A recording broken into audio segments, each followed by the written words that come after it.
Ça va, professeur, vous êtes là?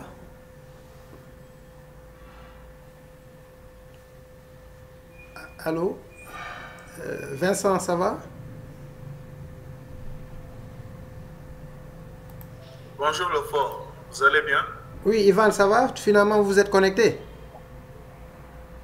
Oui, oui, oui, oui, tant bien que mal. Ah, Dieu merci.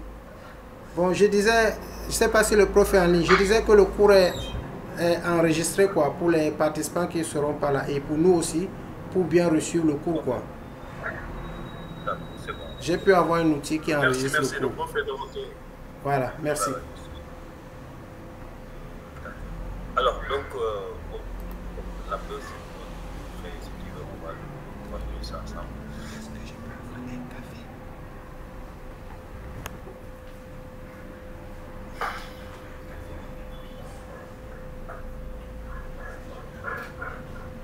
La couche application aussi, ça, vous l'avez fait. Alors, maintenant, moi, ce que je ne sais pas si vous êtes d'accord avec moi, je veux que on travaille sur les labs.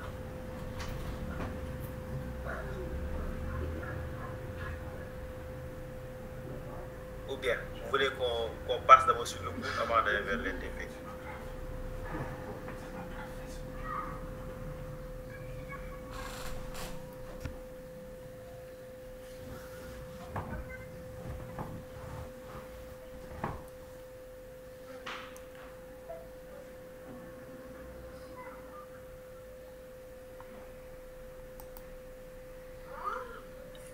Je propose qu'on aille directement sur les TP. Le TP. Bon, c'est ma proposition, je ne sais pas quant aux autres. Parce que bon, parce que si on doit survoler le cours, donc ça prend du temps en fait. Alors que nous, on a un maximum de fois. Ou alors le professeur donne les grandes lignes pour qu'on puisse être capable de le faire individuellement quoi. Ok. S'il peut nous donner des indications pratiques, comme ça on essaye et si on ne peut pas, le prochain cours c'est je crois jeudi, on pourra exposer nos difficultés. Ok, ça marche. Bon, ça c'est ma proposition aussi. Merci. Bah, je pense que c'est mieux ça. Donc, je pense que c'est mieux. On donne juste les grandes lignes, après, vous faites la suite. C'est mieux quoi. Parce qu'il y a des choses qu'il est préférable pour le commencer d'abord. Et voilà. Après, s'il y a des blocages, c'est là peut-être que je vais m'intervenir.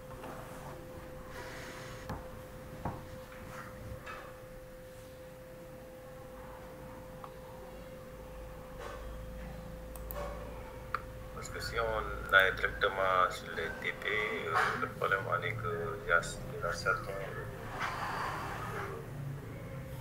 qui vont juste comprendre la partie pratique, mais pas l'aspect théorique. Quoi. Et parfois, c'est très important de comprendre cet aspect théorique.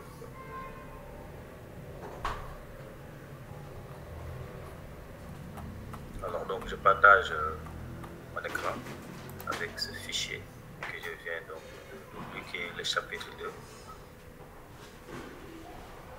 Donc, bon, le chapitre est très long. Donc, moi, ce que je fais, je passe très vite. Bon, je passe certains points. Quoi. Donc, si effectivement vous avez des soucis, ou bien vous m'interpellez pour que je puisse aller m'arrêter.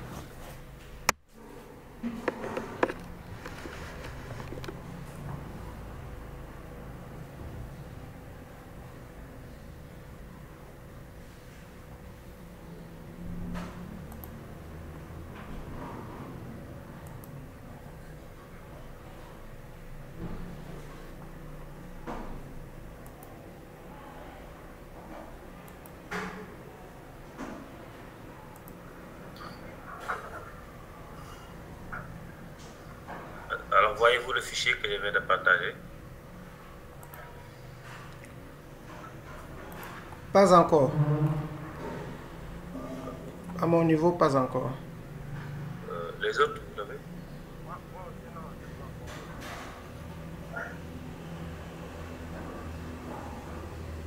Avec toujours pas. Voilà, moi je vois, il y a, je vois la première page, oui. Voilà. Les autres, vous voyez ça? Partie 2, couche application, oui, je vois très clairement.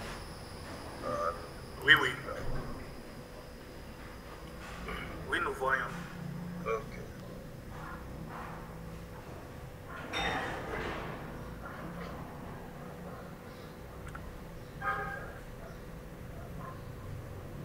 Bien. Alors, donc, comme on l'avait dit, donc, vous avez deux modèles. On a le modèle OSI qui est composé de 7 couches. Aussi, nous avons le modèle TCP/IP qui est composé de 4 couches. Maintenant, sur toutes les activités qui se passent sur Internet, c'est le modèle TCP/IP qui est le modèle utilisé par l'Internet. Ce modèle, comme on vous l'a dit, qui est un modèle de 4 couches. Et chacune des couches a des fonctionnalités. Donc, maintenant, le but de ce cours, c'est quoi? C'est de vous expliquer le fonctionnement détaillé de chacune des couches du modèle TCP/IP. Alors, théoriquement, on va essayer de voir comment fonctionnent les couches, quelles sont les fonctionnalités, etc. Et puis, la pratique, nous allons utiliser un logiciel Wireshark, qui est un logiciel de capture de trappe, qui va nous aider à mieux comprendre, en profondeur les informations échangées entre les couches durant l'envoi de messages, etc. Même si on veut partager un fichier dans un réseau, quel est le rôle de la couche application? Si on veut ouvrir un login au mot de passe, etc. Tout ça, nous allons essayer de le voir ensemble. Alors pour cela, nous allons donc débuter à voir la couche application. Bien, on va voir les fonctionnalités et les protocoles qui sont utilisés dans cette couche, tels que le protocole HTTP, protocole 3W, etc., DNS, il y a SSH, Internet qui sont des accès à distance, et enfin le protocole FTP. Donc nous allons essayer donc de voir. Alors, s'il vous plaît, dites-moi, qui peut me dire en quelques mots, hein, à quoi sert le protocole HTTP et le protocole 3W, World Wide Web?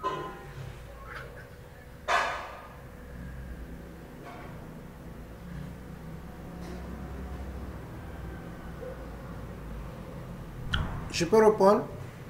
Je peux répondre, professeur? Oui, je disais que qui peut me dire en quelques mots, d'accord, que fait le protocole HTTP ou protocole 3W? Bon, je pense que le HTTP utilise un protocole de transport particulier, alors que le 3W, c'est le réseau Internet international, c'est-à-dire World Wide Web. Et quelqu'un d'autre qui a une autre idée?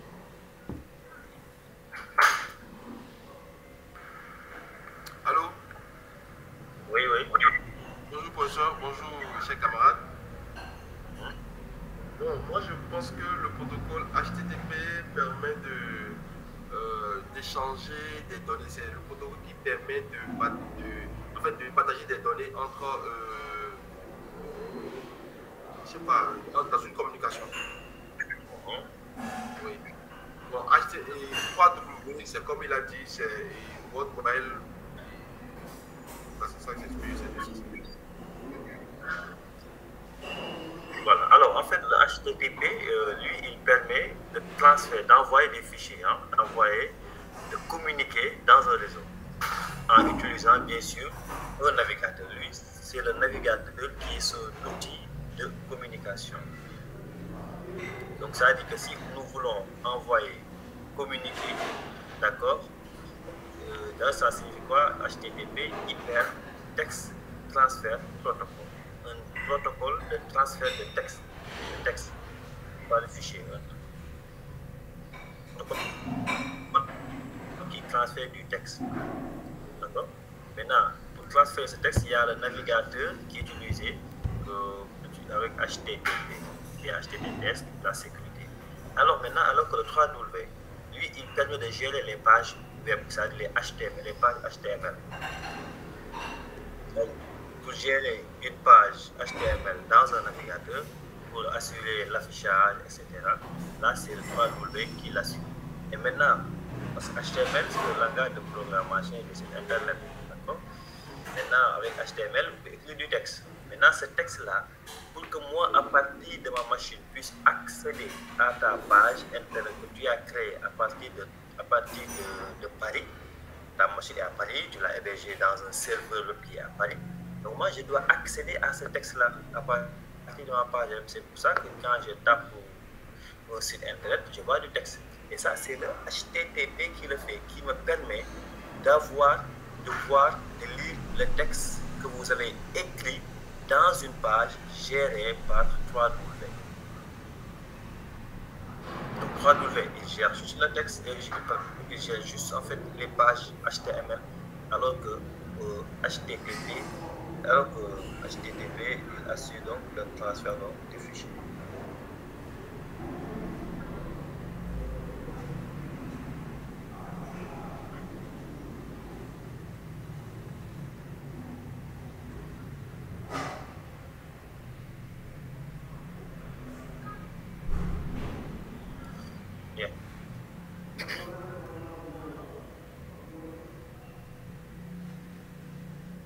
Alors, donc, parmi les fonctions, donc, la couche application fournit les services aux utilisateurs. Pourquoi? Parce qu'en fait, c'est la couche qui est en face, qui est en contact avec l'utilisateur. D'accord? D'ailleurs, on dit application. La preuve, nous, à chaque fois que nous voulons utiliser des données en réseau, il y a chaque fois une application présente permettant d'accéder à des données du réseau. D'accord? Bon, s'il vous plaît, je vais commencer à t'appeler ici.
Un usage de réseau qui est facilité par plusieurs protocoles définis par TCP, IP, ici le P est sauté. Donc cette couche utilise donc des services, des applications et puis des protocoles. Et les protocoles sont définis ici, il y a le FTP, il y a le protocole peer-to-peer avec BitTorrent que vous connaissez. Il y a des protocoles d'échange de mails, des protocoles de téléphonie sur IP comme TCP. Donc tous ces protocoles-là, si vous voulez, c'est les protocoles utilisés par la couche application. Il y en a d'autres. Le service de nommage DNS, Alors, donc ici, voilà. Bon, là, écoutez, je passe vite parce que le fichier c'est en 180 pages. On ne peut pas survoler des pages une à une. Donc, on va aller vers l'essentiel. Donc, TCP/IP fonctionne toujours en mode client-serveur. Le mode client-serveur, c'est quoi? C'est qu'il y a une requête, d'accord? Il y a une requête envoyée par le client et puis le serveur va répondre à cette requête-là. Donc, c'est comme ça que fonctionne le mode TCP/IP. Il y a un client et le serveur, requête-réponse. Maintenant, le serveur doit répondre donc aux besoins du client. Donc, le serveur, lui, c'est une machine qui est passive. Pourquoi on dit qu'il est passif? Parce que le serveur, lui, il n'attend que les requêtes venant d'un client. Et que le client, lui aussi, c'est lui qui est actif. Donc, le client, lui, quand il veut, par exemple, accéder à Google, il envoie la requête au serveur qui héberge Google. Quand le serveur va accéder, quand un client va accéder à ses mails, il contacte le serveur qui stocke les mails, etc. Et voici donc, si vous voulez, les protocoles orientés texte comme HTTP, FTP, il y a des protocoles binaires, il y a des catégories de protocoles, d'accord, qui sont listées ici sur le tableau que vous pouvez appeler parfois. Alors, on va parler du protocole HTTP et le 3W aussi. Le 3W, lui, c'est un service, ce n'est pas un protocole, un service client-serveur qui permet simplement d'échanger des pages web et autres documents de plusieurs types. Maintenant, pour accéder aux documents gérés par le 3W,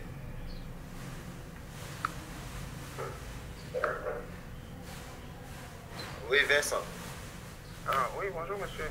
Bonjour. Je voudrais que vous expliquiez un peu, parce que vous avez expliqué le client-serveur. Parlez un peu fort s'il vous plaît, parlez un peu fort. Oui, je disais que je voudrais que vous expliquiez un peu le modèle P2P aussi. Ok.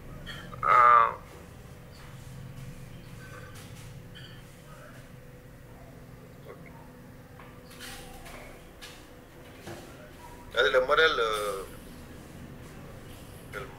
d'accord.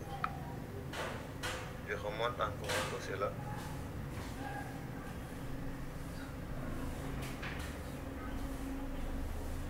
Ah.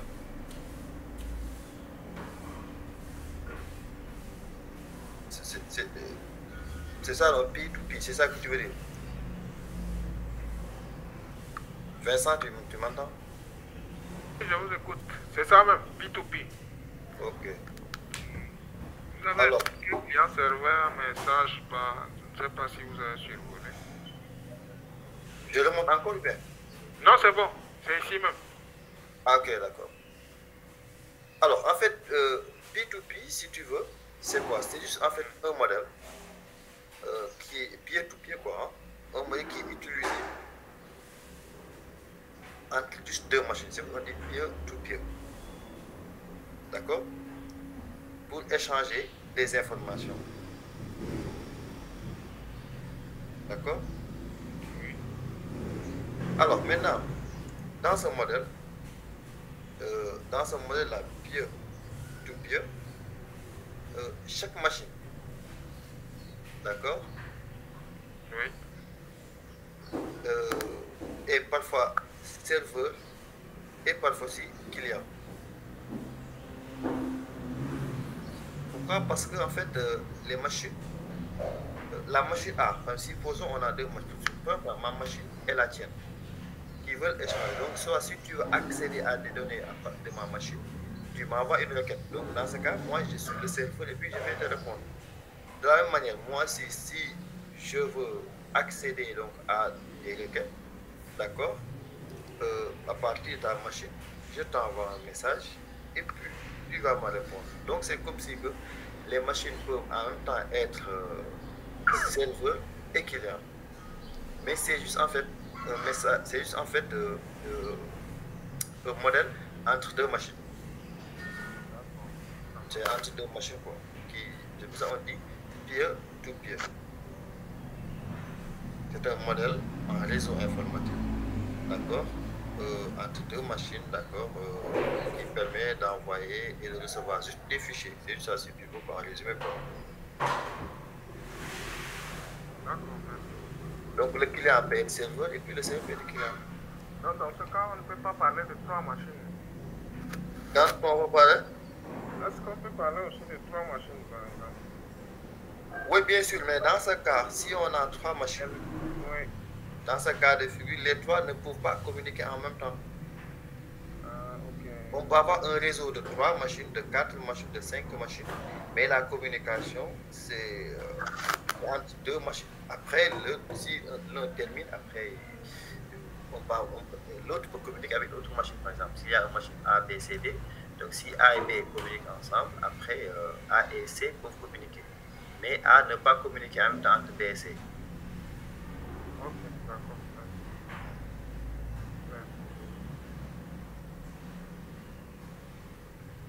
Alors ici, on vous dit que le peer-to-peer, donc, utilisé dans les systèmes de partage de fichiers et de multimédia.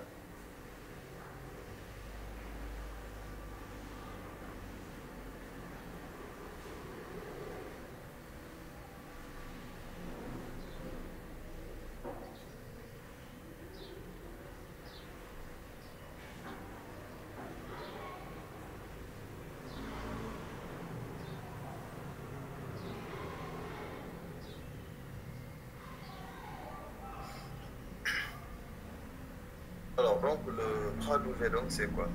C'est un service donc, permettant d'échanger des documents web. Il faut bien préciser ça. Il échange juste des documents web et non des documents PDF puis des documents TXT. Non, c'est des documents web qu'il échange. Donc, les documents maintenant qu'il échange sont localisés donc, dans ce qu'on appelle l'URL. l'URL, c'est là où vous mettez donc les adresses. C'est-à-dire si on veut changer un fichier qui s'appelle index.html, donc là vous allez voir que dans l'URL, on va taper quelque chose et puis on donne le nom du fichier index.html. Donc les services est distribué sur les localisations des sites web que vous connaissez et on y accède à partir donc d'un navigateur.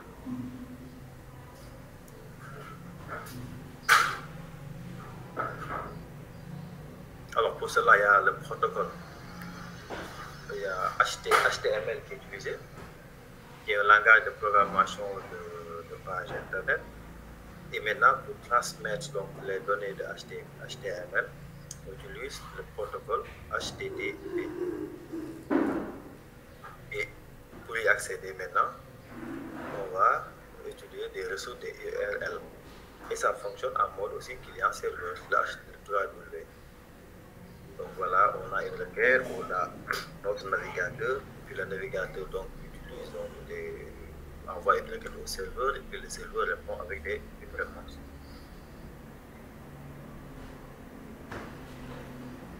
Alors, voici un petit peu un schéma, comment fonctionne le client et le serveur web. Alors, un serveur web, c'est quoi un serveur? C'est un programme qui tourne en infini. C'est-à-dire c'est un programme qui ne s'arrête pas.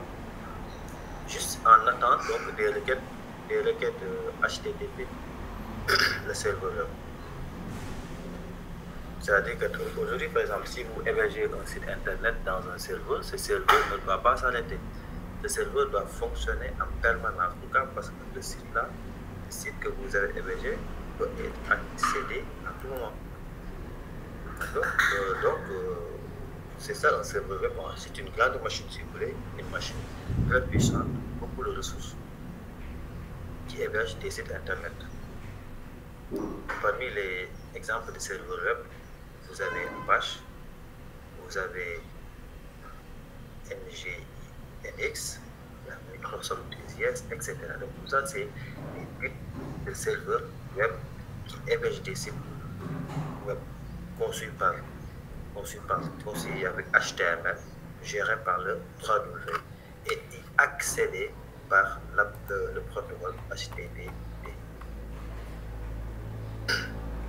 Alors, en chemin, voici un peu comment fonctionne donc un serveur le serveur web. Donc, toujours au niveau de la couche application, le client il envoie une requête, et puis la requête est reçue, et puis le serveur va répondre donc, à la requête donc, du client.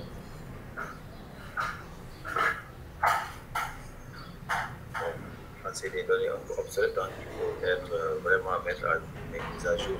Mais Apache, effectivement, jusque-là, c'est toujours Apache qui gagne le marché des serveurs. Donc, le client web, c'est un navigateur toujours. Le client, c'est un navigateur qui utilise le protocole HTTP pour accéder donc, aux données de web. Donc, comment fonctionne le web en réalité?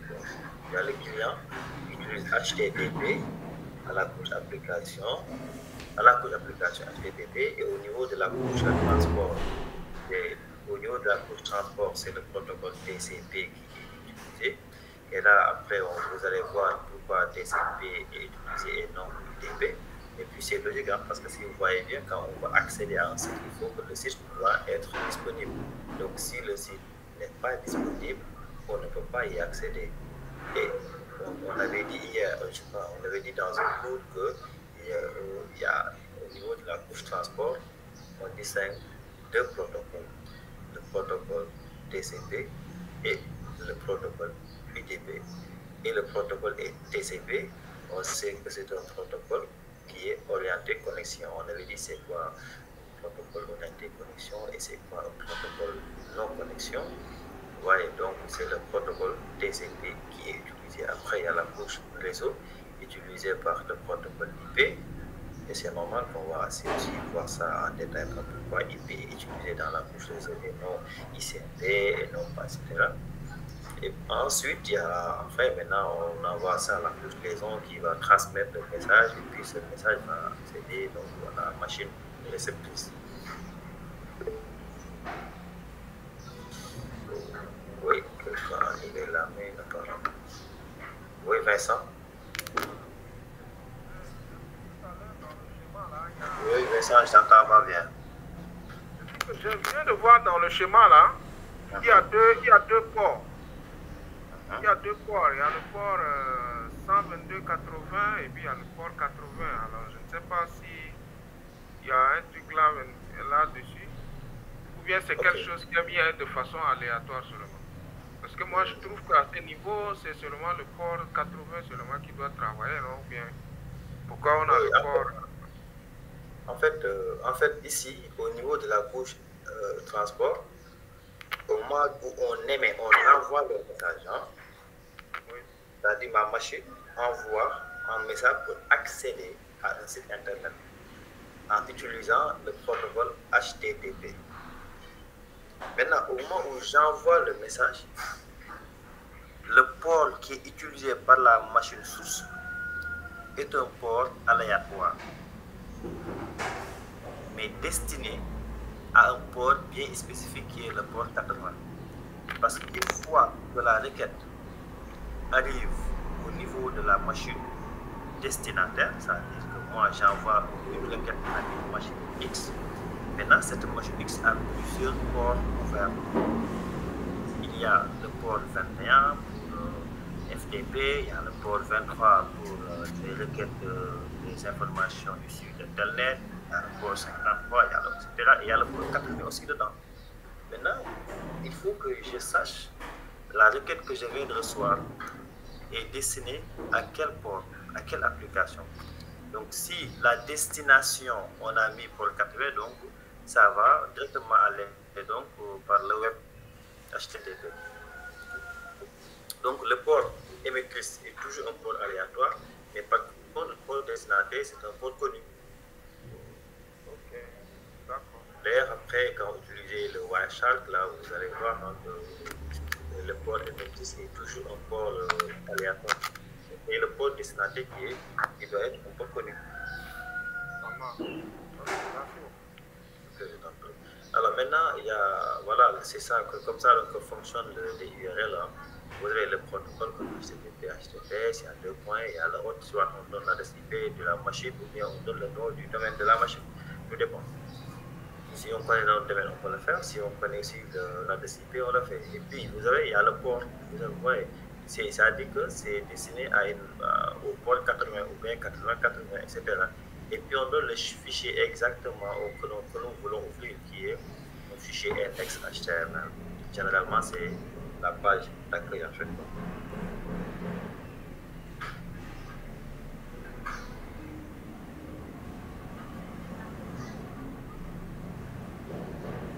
Donc, tout ça, c'est des exemples en URL que vous pouvez après voir. Vous voyez, donc, il y a deux types d'URL. Soit on donne l'adresse IP concerné, ou bien on donne le nom du DNS. Donc, tout dépend.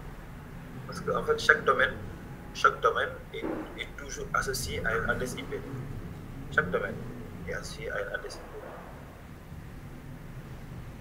Voilà. D'abord, je vais peut-être faire une test. Je vais faire ça. Je vais arrêter le partage.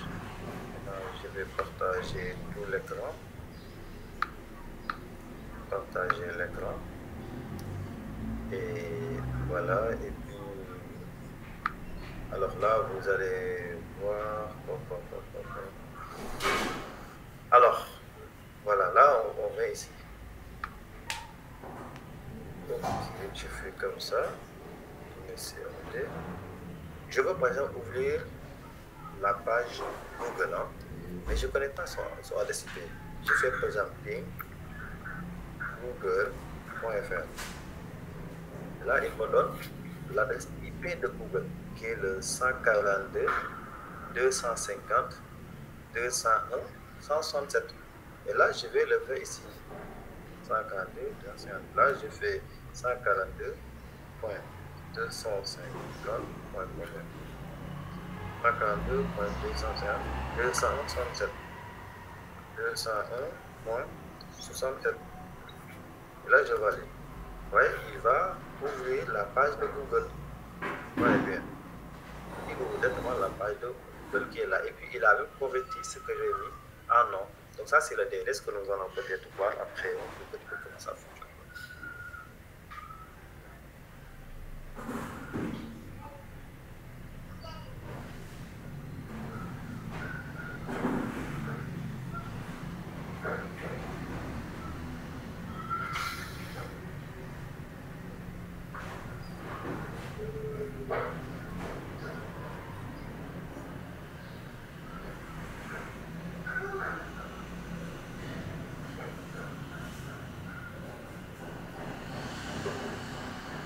Voilà. Alors, donc, voilà les types de documents web. Voilà. Il y a ce qu'on appelle les pages statiques, il y a ce qu'on appelle les pages dynamiques, vous avez ce qu'on appelle les pages actives. Hein. C'est lorsque vous faites du HTML ou bien que vous faites du PHP, etc.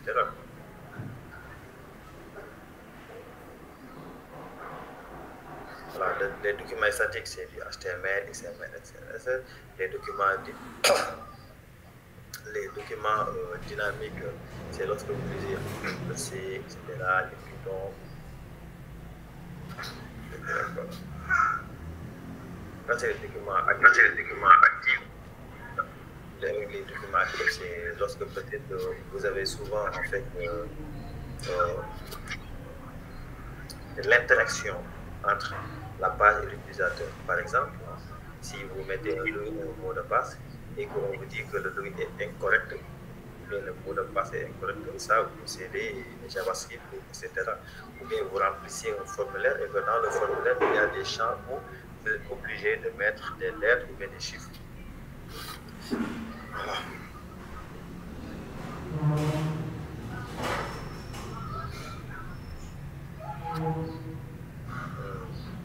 Voilà, donc HTTP au niveau de la transport utilise donc le protocole TCP.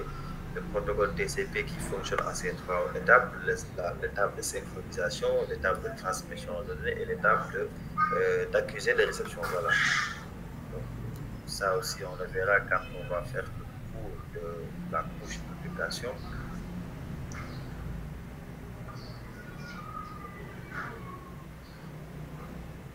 C'est un exemple donc d'une requête HTTP que vous pouvez faire.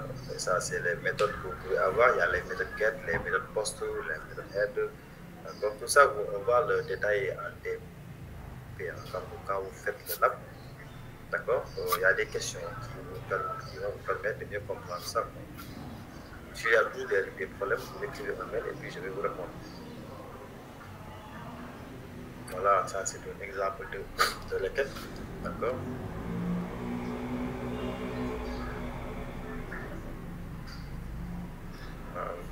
HTTP avec différents types de requêtes. Ça, c'est des requêtes avec des méthodes utilisées comme post, get, etc. Head, option, tout ça. C'est des...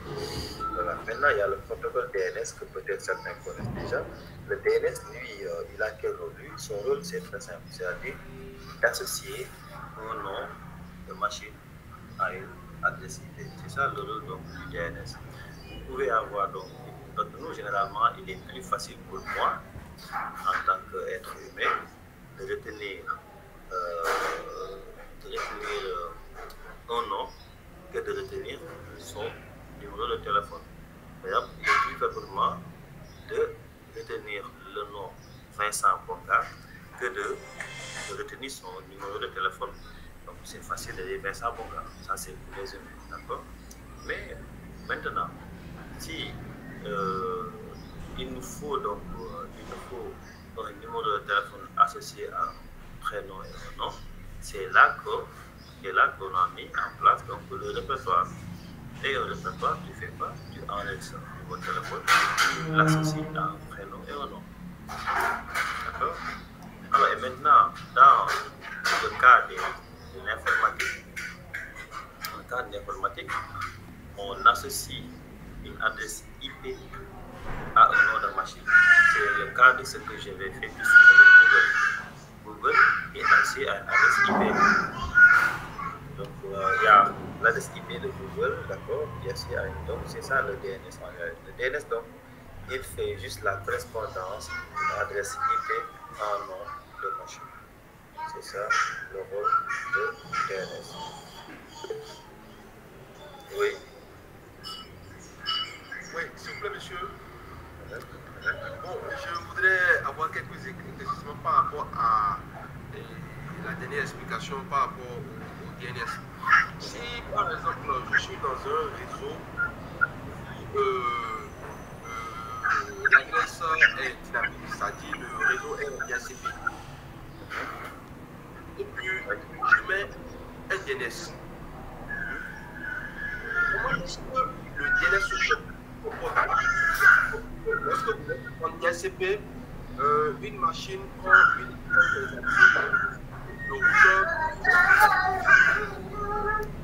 une adresse aux machines qui se connectent de façon aléatoire et il va sur Internet. Donc, lorsque par exemple je suis en DHCP et que je mets le DNS, je mets par exemple le DNS de net, je mets 888 par exemple. Comment est-ce qu'on va réagir? Alors, en fait, je n'ai pas tout entendu dans ta question, mais je pense que j'ai tout compris. Hein. C'est-à-dire que si nous sommes dans un réseau où l'adressage est dynamique, d'accord, et que tu veux attribuer une adresse à un serveur comme DNS, là,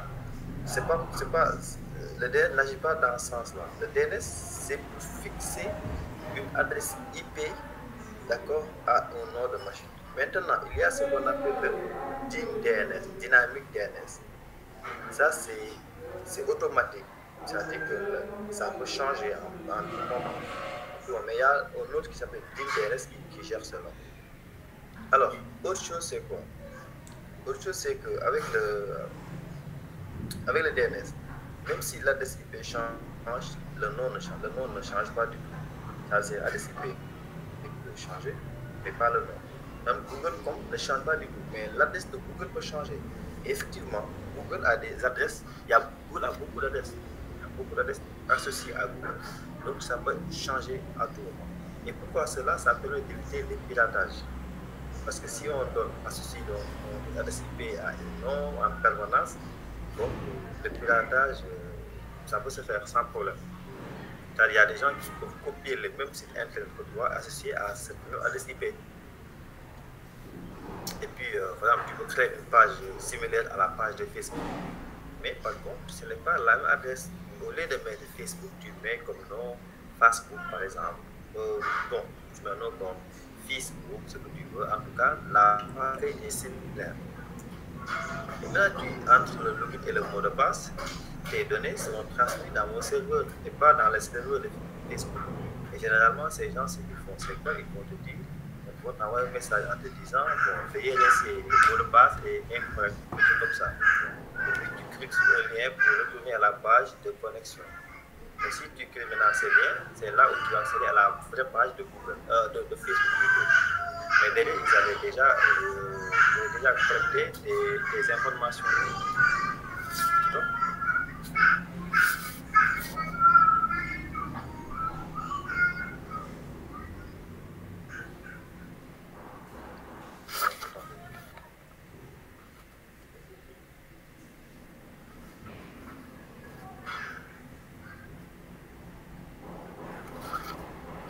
voilà, donc je disais que donc il est très important d'avoir de changer chaque fois les adresses IP qui sont associées donc à votre page. C'est pour assurer donc la sécurité.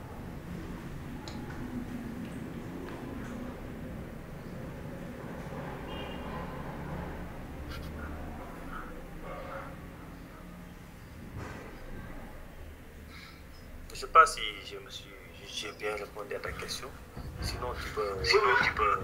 Non, c'est bon, j'ai compris maintenant. Parce qu'en fait, les adresses dynamiques sont gérées par un autre service qui s'appelle le DHCP. Oui, exactement.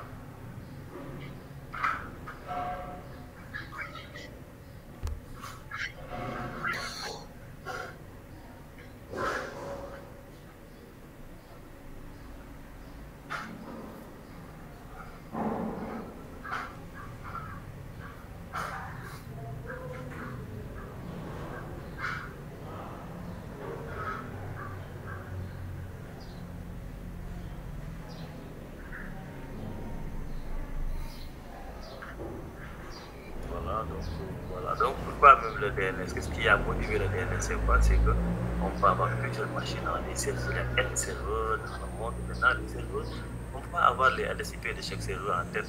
C'est pour cette raison que les gens ont mis en place ce système qui permet donc d'associer les adresses IP à des noms de machines.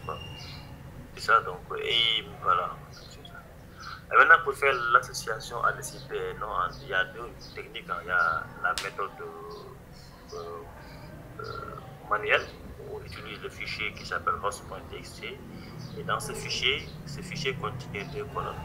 Une colonne, la première des colonnes c'est les adresses IP, et la deuxième des colonnes c'est le nom de la machine. Maintenant donc on donne l'adresse IP par exemple 192.168.1.2, on l'associe à un nom qui s'appelle PC1. Encore à la ligne 192.160. Voilà, donc c'est des colonnes en fait, chaque ligne, la première colonne de l'adresse IP, la deuxième colonne le nom associé à cette adresse IP. Bien. Alors, donc, et la deuxième technique donc c'est le DNS, c'est-à-dire que on met en place un serveur de nom. C'est le serveur qui gère maintenant, qui gère l'association des noms et des adresses IP, ce n'est plus le fichier qui le fait cette fois-ci. Voilà, donc en résumé, DNS utilise ça. Donc DNS c'est juste ça, l'association de nom adresse IP. Ça donc le rôle de DNS. Donc ça c'est des choses que vous pouvez lire pour avoir beaucoup plus de détails sur ça, mais l'idée c'est de comprendre c'est quoi DNS et comment fonctionne DNS. Voilà, maintenant il y a ce qu'on appelle le DNS maître et ce qu'on appelle le DNS secondaire ou bien le DNS esclave. Alors, le DNS maître qui est le DNS primaire, c'est-à-dire qu'il est recommandé d'avoir toujours deux serveurs. Le serveur principal, c'est-à-dire le serveur qui stocke les données, et un serveur secondaire qui est le serveur de backup, qui aussi il prend la copie des données du serveur primaire.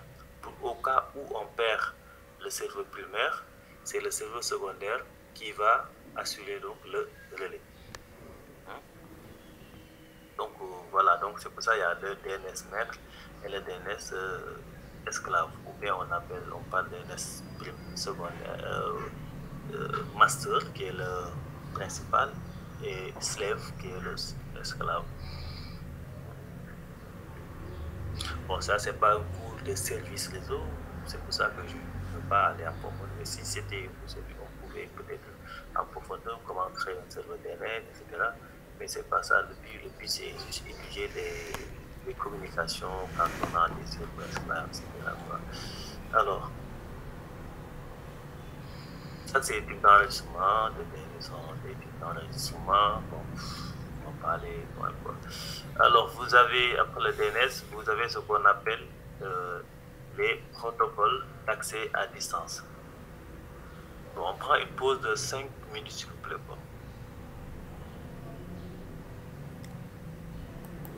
Ok, ça marche pour la pause café. Merci. Non, c'est ça. Merci.